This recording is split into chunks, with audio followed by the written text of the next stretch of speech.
जैसा इसका थरथराना ठहरा।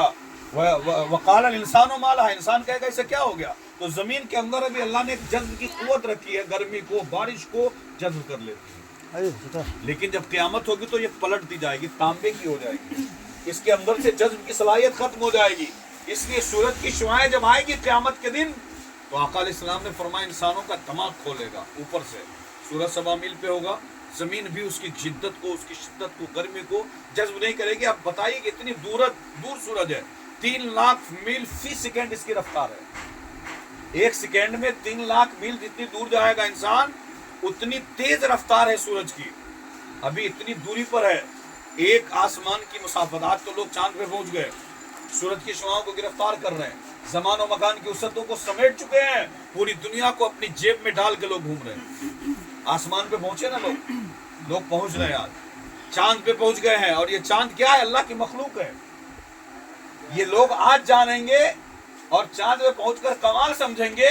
एक वाकया है हुजूर का कि मेराज शरीफ का मेरा सबक मिला है, ये मेराज मुस्तफ़ा से मुझे कि आलम बशरियत की जर्द में है कर दूं।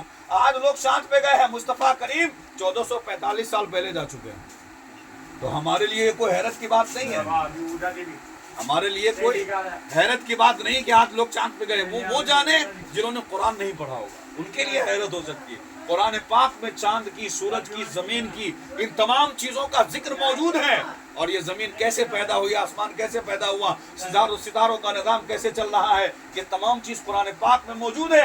हमारे लिए कोई बड़ी बात नहीं है। अगर कोई साइंटिस्ट से कहे कि मैं चांद पे जा रहा हूं तो मैं उससे कह सकता हूं तुम आज गए हो, हमारे नबी तुमसे पहले जा चुके हैं। जब कोई सवारी का इंतजाम नहीं था, बर्क रफ्तार सवारी उनको मिली थी, जिनको बुराक कहा जाता है। बर्क के माने बिजली के होते हैं, और एक बार बटन दबाए यहां से तो कलकत्ता के सारे शहर में वो रोशनी जा सकती है। बिजली सेकंड नहीं लगेगा, एक साथ लगती है।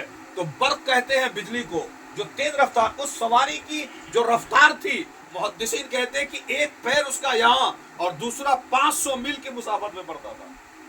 इतनी तेज सवारी उस जमाने में हुजूर को दी गई ताकि साइंस और टेक्नोलॉजी का इंसान इस चांद और चमक दमक को देखकर इसमें गुम न हो जाए, बल्कि वो हमारी सीरत को पढ़ ले, हमारे मामलात को पढ़ेगा, उसका ईमान निखरता चला जाएगा, उसके ईमान में ताजगी पैदा होती चली जाएगी। इसलिए मेरे अजीजों, मेरे दोस्तों, जो भी तरक्कियां होगी वो सब कुरान के फरमान के हिसाब से। साइंस भी कुरान से हटा नहीं है। जैसे जैसे दुनिया तरक्की करेगी, कुरान का चेहरा और बेनकाब होगा। तो अल्लाह ने फरमाया कि मैं अज़ाब नाजिल करूंगा। सब सवार हो गए, उनका बेटा नहीं सवार हो रहा था, वो कर रहा था, जो होगा देखा जाएगा। आज भी कुछ लोग कहते हैं ना, अल्लाह की इबादत करो, नाफरमानी न करोगे तो चलो जो होगा देखा जाएगा। हद तो ये है कि जो ईमान वाले वो कहते हैं कब्र में मादल्ला जो होगा देखा जाएगा। अल्लाहु अकबर। कब्र में तो बड़े बड़े सूफिया, बड़े बड़े वली और बड़े बड़े मुहद्दिसीन के जिंदगी का अगर जायजा हम लेते तो वो मुतफक्किर होते थे, फिक्र करते थे। क्योंकि कब्र के अंदर जाने वाला, उसका वहां पे कोई सपोर्टर नहीं होता सिवाय रब और उसके महबूब के। तो ऐसा नहीं कहना चाहिए जो होगा देखा जाएगा। नहीं, अगर हमसे कोई गुनाह हुए तौबा कर लीजिए, अपने मामलात से रुजू कर लीजिए। तो नूह अलैहिस्सलाम ने कहा आजा, सवार हो जा। जब अदाब आते आते पानी बढ़ते बढ़ते पहाड़ तक पहुंच गया, अब वो सोचा पहाड़ पे चढ़ जाऊंगा तो बच जाऊंगा, लेकिन अल्लाह के अदाब से अगर वो देना चाहे तो कौन बच सकता है। हम तो यही दुआ करते हैं, मौला हमने अदाब से बचाए रखे।